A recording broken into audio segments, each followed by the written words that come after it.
Hello, welcome to the 10-Minute Bible. We're in Matthew chapter 24, part 2. Jesus is in the middle of his dissertation about the end times.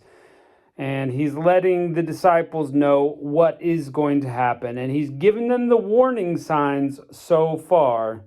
And then the end of the world will come. So let's check out what he's going to say in verse 15 and following.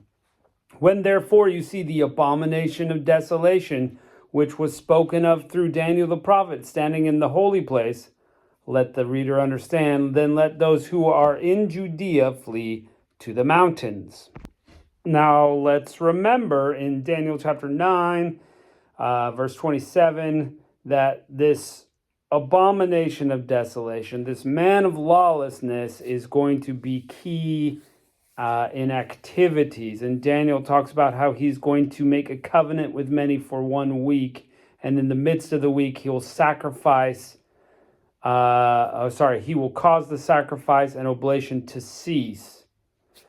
And for the overspreading of abominations, he will make it desolate even until the consummation, and determined will be poured out on the desolate. So he's going to make a mess of things. He's going to stop things in the temple from their regular routine in the middle of this week. Now, if you recall, Daniel's had this vision of 70 weeks. And in one of the weeks, the other 69 weeks are part of the vision, but this 1 week, many people see that as the end times. And here's the abomination, desolation in the middle of it, the middle of the week. So if each day is 7 years, as people commonly say, that would be 3.5 years in, he's going to stop the sacrifice in the temple.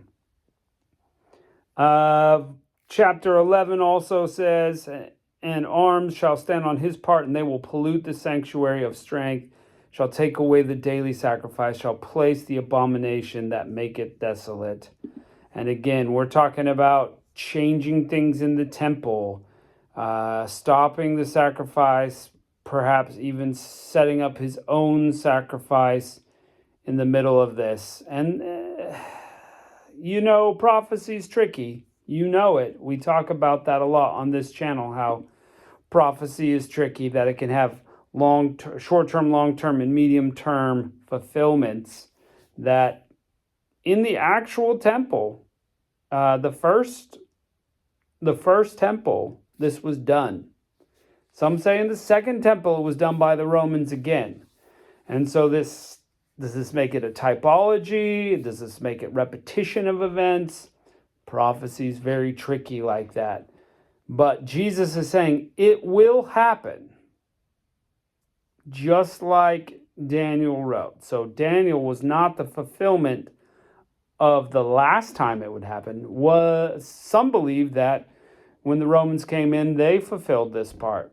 But the end hasn't come yet. I mean, we're 2,000 years past Rome. So how do you get past that part of Jesus saying, look, the end is going to come after all these events, and then Daniel's abomination of desolation will stand up. One thing we know can't happen right now: don't have a temple for the Jewish people to sacrifice in. So we know that the earth, whether we're there or not, is waiting for a third temple, and that sacrifice to be going, and then it to be stopped by this abomination of desolation. So what we do know for sure is, if you see this happening, you need to get ready to flee. Those in Judea, Jerusalem is surrounded by Judea. It's like the state, if you will, surrounding Jerusalem in the nation of Israel. So they would have to flee at that time. Look, if you see this happening and that guy's up in there, time to go, because bad things are going to happen. Verse 17, let him who is on the housetop not go down and take out things that are in his house. You're going to flee. You're not going to grab your stuff. You're just going to go. Let him who is in the field not return back to get his clothes. You don't have time. You got to leave. Woe to those who are with child and nursing mothers in those days. You don't have time to to worry about, well, I got to give birth first. It's time to go. Like obviously if you're in labor, there's not a lot you can do, but goodness gracious, do you get the sense of urgency that that is such a sign of the end happening? It is time to go. Pray that your flight will not be in winter or on a Sabbath, for then there will be great suffering, such as not have been from the beginning of the world until now, nor ever will be. So this is the worst time in the history of earth for suffering, for this lawlessness to happen, specifically at the people of God. Okay, specifically there. And that's why I believe this did not happen in Roman times, because statistically more people have died since then in the cause of Christ than died in the Roman Empire. So how can you say, well, Rome was the worst? Well, in the history of the world, statistically, not sure about that. And so this time is going to be so bad. And it says, unless those days had been shortened, no flesh would have been saved. But for the sake of the chosen ones, those days will be shortened.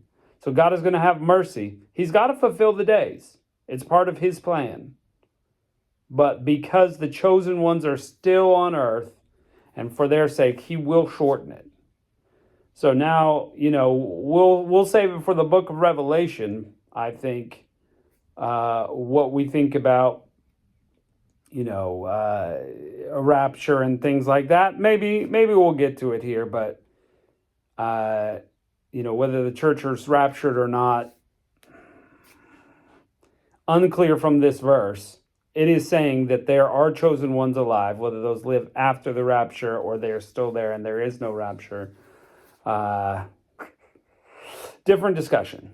But in any instance, God is showing mercy to them who are still on earth, who love him, by cutting short that time of suffering, because it will be incredible. Verse 23, then if any man tells you, behold, here is the Christ, or there, don't believe it. Okay, so you've got the abomination of desolation. People should be fleeing. If they're like, hey, let's go see Jesus, he's in New York City. Don't believe it. Let's go see Jesus, he's over in Australia. Don't believe it. For false Christs and false prophets will arise, and they will show great signs and wonders, so as to lead many astray. If possible, even the chosen ones. Look, they're going to be doing miraculous things. You see this guy? He's down there in Turkey, and he's performing miracles. Let's go see him.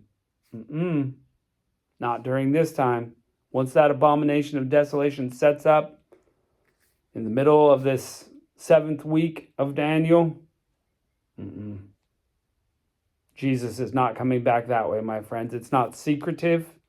He is going to be so visible, and this is what this is going to say to us.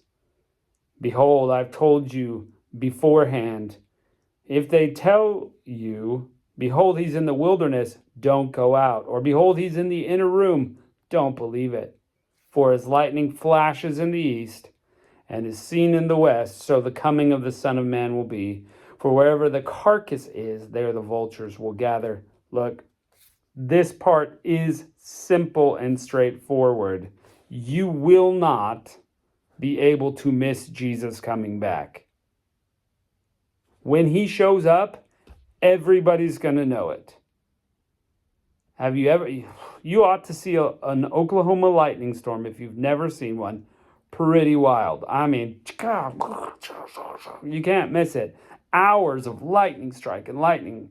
You know it's going on. The lightning's flashing way over there in the distance. You see it. You don't miss it. You're not going to miss Jesus Christ coming. So if someone says, I hear this guy Jesus is over here in this place, it's not true.